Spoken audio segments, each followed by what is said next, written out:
Okey, sekarang ni kalau saya buat aktiviti luar, saya akan gunakan earbud daripada Huawei ni. Yang ni dia Huawei FreeBuds 7i. Satu saya suka sebab bateri dia tahan sangat lama. Dia punya earbud saja boleh tahan 8 jam.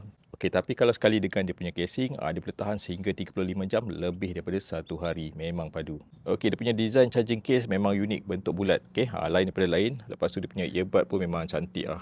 Design dia pun kemas simple macam ni sahaja.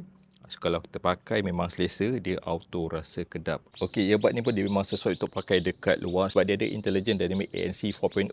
Dia punya noise cancelling tu memang padu dan juga dia ada banyak mod, even nak transparency mod pun boleh. Okey, so kalau korang tengah buat aktiviti, contohnya tengah jogging ke, korang masih lagi boleh dengar bunyi persekitaran, so dia lebih selamat lah. Okey, lagi satu yang best untuk korang yang suka dengar lagu ataupun suka layan movie menggunakan earbud. Okey, so yang ni dia ada unlimited spatial audio. Maksudnya kalau korang layan movie memang bunyi 3D, sebab dia ibarat ada macam 6 speaker dekat keliling kita. Memang padu. Okey, overall Huawei FreeBuds 7i ni pasti memang nice lah untuk korang perlukan satu earbud. Harga dia mid range tapi dia punya quality memang flagship. Okey, dia punya design cantik, bateri dia tahan lama, audio dia pun sedap. Harga dia pun pasti memang sangat berpatutan. Kalau korang berminat boleh dapatkan dekat link.